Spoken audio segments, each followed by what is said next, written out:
नमस्कार दोस्तों, defence detective के एक और एपिसोड में आप सभी का स्वागत है। और आप जो मेरी स्क्रीन पर जिन साहब को देख रहे हैं वो बहुत ख़ास हैं। बहुत लंबे टाइम से मैं इनके पीछे पड़ा था कि भाई आपका तो इंटरव्यू चाहिए ही चाहिए, क्योंकि ये शख्सियत ही ऐसी हैं। तो इनका नाम है शायन अली भाई साहब, और आप सब इनको जानते होंगे। तो बहुत बहुत स्वागत है शायन भाई आपका। शुक्रिया शुक्रिया आलोक, आपने मुझे बुलाया। Thank you.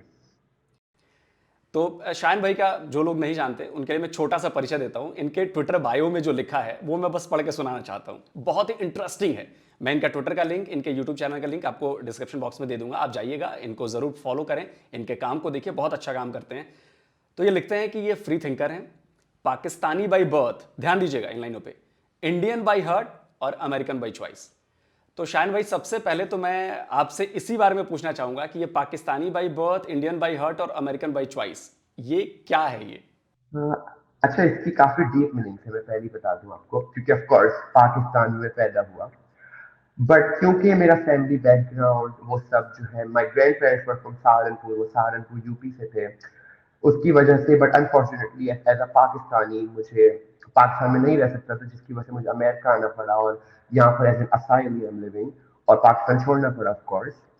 So इसकी वजह से that's why I call myself Pakistani by birth, American by choice and Indian by heart. बहुत ही अच्छा लगा। तो देखिए, पाकिस्तान में आप पैदा हुए, पाकिस्तान में आप रहे, फिर आप अमेरिका चले गए। तो ये बातें तो समझ में आती हैं कि पाकिस्तान में आप रहे और अमेरिका में जाके रह रहे हैं, वहाँ पे वहीं पे मौजूद हैं। बीच में इंडिया आप कभी आए हैं, या सहारनपुर या यूपी जहाँ बता रहे हैं, आप कभी वहाँ गए हैं?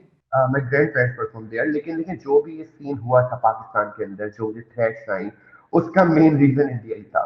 जब मैंने जैसे सबको पता ही है, जब मैंने म्यूजिक वीडियो बनाने से मना किया था पाकिस्तान आर्मी को, जो कश्मीर पर जो वीडियो थी, वो आई थिंक अपलोड भी कर दिए उन्होंने। आई थिंक उस सॉन्ग का नाम था कश्मीर हूँ मैं, कुछ इस तरह से। तो जब मैंने वो मना करी और उन्होंने देखा कि मैं किस तरह से पाकिस्तान आर्मी के अगेंस्ट, और किस तरह से मैंने कश्मीर के उसके ऊपर मैंने खैर ऑफ कोर्स मैं इंडिया की सपोर्ट में तो नहीं बोल सकता था, लेकिन क्योंकि मैं उस पर न्यूट्रल बातें कर रहा था, तो उनको ये बात पता चल गई थी कि मैं जो हूँ, क्योंकि मुझे ऑफ कोर्स मुझे बोलना था खुलकर, लेकिन मैं नहीं बोल पा रहा था। लेकिन फिर भी उनको ये बात पता चल गई थी कि क्योंकि न्यूट्रल है, इसका साफ मतलब है कि ये वो उनके साथ मिला हुआ है। और उसके बाद उन्होंने मेरे ऊपर डिफरेंट तरीके के इल्जाम लगाने शुरू किए कि मैं कोई रॉ का एजेंट हूँ। मेरी अपीयरेंस की वजह से उन्होंने बोला कि तुम अमेरिका की एजेंट हो, तुम जियो एजेंट हो, तुम्हारे गोल्डन बाल इस वजह से। तो मैंने कहा अगर ये मसला है तो ठीक है, फिर अब मैं बन ही जाता हूँ फिर जियो एजेंट, अगर इतना आप लोग को शौक है। तो फिर मैं अब रॉ का एजेंट और जियो एजेंट अब मैं बन ही जाता हूँ फिर। तो मैं बड़ा हैरान हूँ शायन भाई, क्योंकि अमूमन मैं बहुत सारे पाकिस्तानियों की बातें सुनता हूँ, उनके विचार देखता हूँ। कश्मीर को लेकर आप भी जानते हैं कि एक अलग ही वहाँ पे माहौल है। मतलब कश्मीर तो आप सब कुछ भूल जाइए, कश्मीर नंबर वन पे। तो फिर ऐसे में आपको ये कैसे लगा, कि आपने ये कैसे समझा कि नहीं मुझे न्यूट्रल होना चाहिए, या जो मुझे बताया जा रहा है, दिखाया जा रहा है, ये शायद सच नहीं है? ये कैसे आपको, इस मतलब फर्क कैसे किया, मैं ये समझना चाहता हूँ पहले आपसे। पहले मैं आपको एक बात बताऊं, पहले अगर हम मेरे बहुत पुराने फेसबुक पोस्ट भी अगर कहीं से मिले, तो उसके अंदर मैं एक बहुत ही प्रो पाकिस्तानी था, क्योंकि पाकिस्तानी मीडिया ने हमें एक ब्रेन वॉश किया बताने कि किस तरह से इंडियन आर्मी जो है वो कश्मीर पर जुल्म करती है और वो सब। बट जब एज एन इन्फ्लुएंसर मैं पाकिस्तान आर्मी की सपोर्ट किया जाती थी, मैं एक इन्फ्लुएंसर था और अपने सोशल मीडिया अकाउंट्स पर मैं खुलकर पाकिस्तान आर्मी को सपोर्ट करता था। लेकिन जब मैंने इस बारे में देखा कि मैं इस चीज को, जब मैंने इंटरनेशनल मीडिया को देखा, इंडिया भी नहीं, पाकिस्तान भी नहीं, इंटरनेशनल इंडिपेंडेंट मीडिया को देखा कि वो क्या रिपोर्ट कर रहे हैं इस बारे में, तो वो बिल्कुल पूरा ऑपोजिट था जो पाकिस्तानी मीडिया रिपोर्ट कर रहा है। उसके अंदर ये दिखाया जा रहा था कि जो पाकिस्तानी मीडिया शो कर रहा था कि इंडियन आर्मी ने निहत्ते निहत्ते, उर्दू में इंग्लिश में मतलब होता है निहत्ते का कि उनके पास कुछ भी नहीं, और इंडियन आर्मी जो गनों से जो है उनको बेचारे कश्मीरियों को मार रही है पाकिस्तान के अंदर। मैंने पहले इस बारे में बिलीव कर लिया, लेकिन जब मैंने इंडिपेंडेंट जगहों से इस बारे में देखा, तो फिर मुझे पता चला पूरा ऑपोजिट है, और मैं जो पूरी दुनिया को एक झूठ फैला रहा हूँ। तो जब मुझे बात पता चली और फिर मैं इस बारे में न्यूट्रल हो गया, और मैंने इस बारे में क्योंकि मुझे अभी पता है, मैंने एक पोस्ट किया था पाकिस्तान आर्मी के फेवर में, और उसके बाद मैंने उस पोस्ट पर अपोलोजाइज कर लिया था सबसे कि मैंने गलत इन्फॉर्मेशन दी। जब पाकिस्तान आर्मी ने देखा कि मैंने उस पोस्ट पर अपोलोजाइज कर लिया, सॉरी बोल दिया लोगों से, तो फिर उनको ये बात से थोड़ी थोड़ी फर्क पड़ना स्टार्ट हुई उनको, कि मैं जो हूँ वो थोड़ी हकीकत मुझे पता चल रही है। तो जब शाहीन भाई आपने ये न्यूट्रल चीज़ें डालनी शुरू की, एक प्रो पाकिस्तानी से आप एक न्यूट्रल हो गए, आपने कहा कि नहीं यार, अब मुझे जो चीज़ें पता चल रही हैं वो ऐसा है। तो उसके बाद कैसे आप पर दबाव बढ़ा और क्या मतलब वहाँ से पाकिस्तान से निकलना भी इतना आसान काम नहीं है इसके बाद। तो वो मुझे ज़रा बताइए दर्शकों को कि भाई कैसे आप निकले वहाँ से इतनी सारी मुश्किलों के बाद भी? देखिए, क्योंकि क्योंकि मैं एक इन्फ्लुएंसर था पाकिस्तान के अंदर, और एक इन्फ्लुएंसर को अगर वो मुझे कोई हार्म करते, फिजिकली हार्म करते, तो उनके लिए भी काफी बुरा होता। लेकिन उन्होंने मुझे 2-3 बार थ्रेट्स करी, और 2-3 बार उन्होंने मुझे बोला कि आप पाकिस्तान से चले जाएं और ये काम अब आप नहीं करें।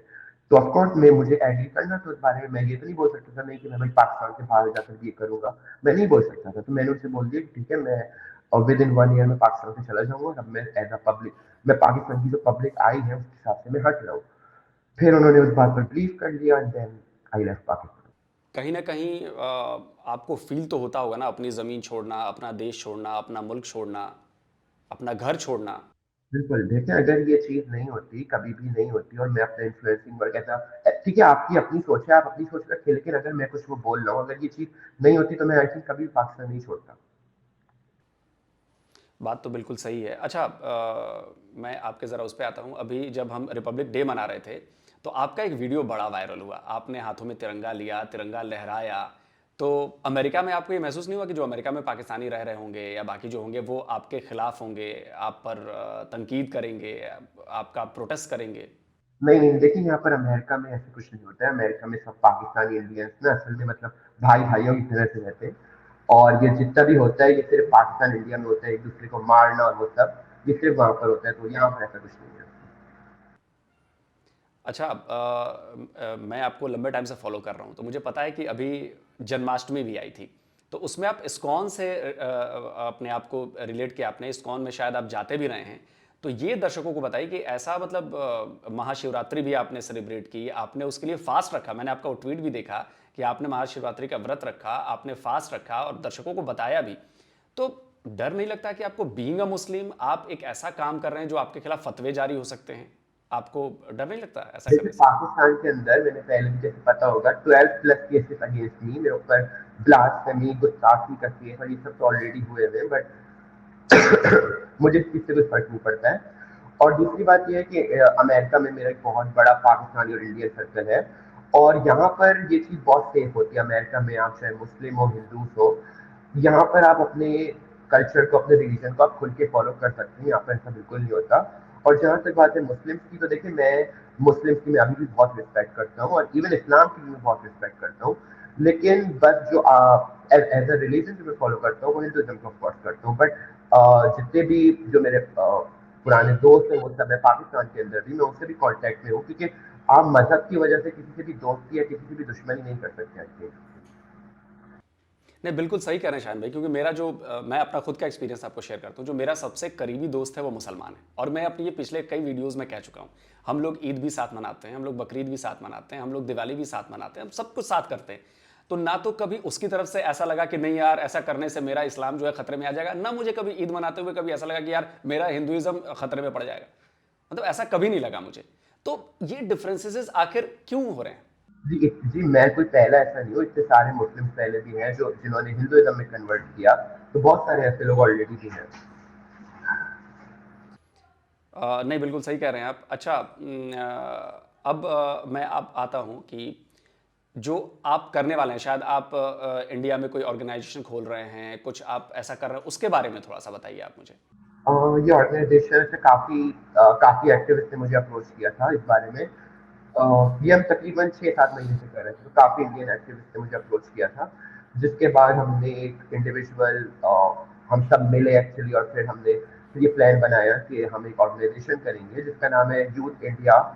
द यूथ इंडिया ऑर्गेनाइजेशन का नाम है। I think within a month हम उसको पब्लिकली जो है सब कुछ वो कर देंगे।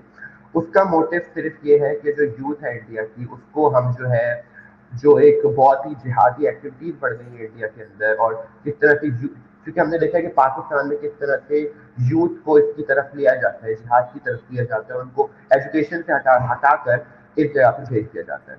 तो हम उसके अगेंस्ट वो कर रहे हैं, ताकि जो पाकिस्तान के अंदर यूथ के साथ हुआ वो इंडिया में ना हो। बहुत ही अच्छा कदम है शान भाई, और मुझे लगता है कि बहुत सारे युवाओं को इससे फ़ायदा हुआ। इनफैक्ट मैं कई लोगों को जानता हूँ जो जम्मू कश्मीर में ऐसा काम कर रहे हैं ऑलरेडी। वहाँ पर वो जो बच्चे रेडिकलाइज हो जाते हैं उनको भी वो ठीक कर रहे हैं और वो मेन स्ट्रीम में आ रहे हैं। तो मुझे लगता है कि हम इंडियंस के लिए बहुत अच्छा काम आप करेंगे और बहुत ही शानदार काम करेंगे। अच्छा, वापस आता हूँ क्योंकि ये बात रेडिकलाइजेशन और जम्मू कश्मीर की बात की है। आपने कुछ दिनों पहले एक ट्वीट किया था 5 फरवरी को। तो आपने उसमें कहा कि जी Pakistan is showing the fake solidarity with the people of Kashmir. Dear Pakistan, if you really care about Kashmir then withdraw your terrorist army from Kashmir which is legally a part of India. ये ट्वीट के बाद आपके पास किस तरह का रिएक्शन आए, खासकर पाकिस्तान की तरफ से? सिर्फ ये ट्वीट पर तो स्पेसिफिकली तो नहीं है, लेकिन जो ओवरऑल ट्वीट पर तो आते रहते हैं। जहाँ तक इस ट्वीट की बात है तो उसका मैं आपको थोड़ा सा बताऊं, क्योंकि मैं पर्सनली भी कश्मीर में काफी बार विजिट कर चुका हूँ, क्योंकि एक एक दूसरी जो है एक छोटी सी उनको एक इंस्टाग्राम या फेसबुक सोशल मीडिया की कोई वीडियो बनानी थी उनको असल में, जिसके लिए हम सबको उन्होंने कश्मीर में बुलाया था, उन्हीं के हेडक्वार्टर में, जो कश्मीर का उनका छोटा सा हेडक्वार्टर नहीं, छोटा सा बेस था उनका ना वहाँ पर। तो वहां पर उन्होंने हमें बुलाया था, जिस पर उन्होंने हमें सारा विजिट करवाया था कि यहाँ पर हमें ये सब चीजें वो करनी है। और हमें फेक फेक वो बनाया जा रहा था कि देखिए ये जो घर होगा ये इंडिया का वो होगा, इस पर जब अटैक होगा तो आपने ये रिएक्शन देना है। तो मैंने ये चीज काफी काफी करीब से देखी है, हालांकि मुझे उस पर पता चल गई थी कि ये किस तरह से एक फेक वो बना रहे हैं, पूरा एक फेक प्रोपेगेंडा कर रहे हैं, लेकिन ऑफ कोर्स मैं उसको बोलते नहीं सकता था कुछ भी। अच्छा, कश्मीर को लेकर पाकिस्तान में इतना कुछ कहा जाता है, मतलब बच्चे बच्चे की बात है, जो छोटे बच्चे हैं उनकी भी बातें मैंने सुनी। वो कहते हैं कि जी पाकिस्तान में, सॉरी, कश्मीर में कश्मीरियों पर जुल्म होता है, एक ओपन जेल बना के रखी गई है। सबसे बड़ी बात जो वो कहते हैं कि जी उन्हें इस्लाम की प्रैक्टिस नहीं करने दी जाती। क्या आपको लगता है ऐसा कि ऐसा जम्मू कश्मीर में हो रहा है? बिल्कुल गलत है। जो आई थिंक जो मुझे पता है, कश्मीर में बहुत सारे मुसलमान रह रहे हैं, इवन जो इंडिया का कश्मीर है, पाकिस्तान का, दोनों जगह। और दोनों जगह बहुत ईजली जो है वो मुस्लिम अपनी प्रैक्टिस को फॉलो कर रहे हैं। लेकिन जो पाकिस्तान आर्मी को एक प्रोपेगेंडा बनाना पड़ता है, वो मजहब को यूज करते हैं। इनकी जो सोच है वो ये है कि वो मजहब के नाम पर जो है वो आतंक फैलाते हैं, मजहब के नाम पर ये सब करते हैं कि देखिए हमारे हमारे मजहब पर ये जुल्म हो रहा है। ऐसा कुछ भी नहीं होता है, क्योंकि मैंने वहां पर देखा है, और मैं वहां पर इवन मुस्लिम फैमिलीज के साथ मैंने हैंग आउट भी किया है वहां पर, और ऐसा बिल्कुल भी नहीं है। अभी जैसा कि पाकिस्तान के हालात हैं, मैं उस पर आना चाहूँगा कि 75 ईयर्स हो गए पाकिस्तान को बने हुए। और 75 ईयर्स में कहाँ कंट्रीज़ डेवलप करती हैं, जैसे इंडिया को ले लीजिए। 75 ईयर्स पहले जो हमारी कंडीशन थी, आज हम उससे बहुत बेहतर हैं। आज हम वर्ल्ड की 5th लार्जेस्ट इकॉनमी बन चुके हैं। पाकिस्तान ने अलग मुल्क लिया, उसमें 98% लोग एक ही मज़हब के लोग हैं। इसलिए लिया था कि हम एक जैसे लोग हैं, हम अपनी डेवलपमेंट करेंगे, हम अपना फैसला खुद करेंगे। आज 75 ईयर्स बाद जब पाकिस्तान को आप जहाँ से स्टार्ट हुआ था वहाँ से डिटोरेट होकर वो इतना नीचे पहुँच चुका है कि आज भुखमरी के हालात हैं। आटे के लिए लोगों की जानें जा रही हैं, महंगाई ने कमर तोड़ रखी है। इसको देखकर आप क्या कहते हैं कि वो फैसला क्या सही था? देखिए, एक मुल्क को ना कभी भी मजहब के नाम पर नहीं बनना चाहिए, क्योंकि एक मजहब जो होता है वो आपका एक पर्सनल चीज होती है, आपका और आपके खुदा का वो डायरेक्ट रिलेशन होता है। लेकिन अगर आप उसको एक कंट्री में, डेमोक्रेसी में आप मिलाएंगे, तो फिर ये सिचुएशन होगी। अब देखिए पाकिस्तान के अंदर इस वक्त पॉलिटिकल पार्टीज कम है, और जो एक्सट्रीमिस्ट पार्टीज है, रिलीजियस एक्सट्रीमिस्ट पार्टीज है, वो ज्यादा बन गई है। अब जब ये सिचुएशन होगी कि लोग ये बोलेंगे कि जी हमें काफिरों के साथ काम नहीं करना, इसराइल जो है वो काफिर है, हमें उनके साथ कुछ डील नहीं करनी, हम इसराइल को एक्सेप्ट नहीं करेंगे, तो अगर वो इस तरह की सोच रखेंगे तो फिर तो आई थिंक कभी नहीं होगा इनका कुछ भी।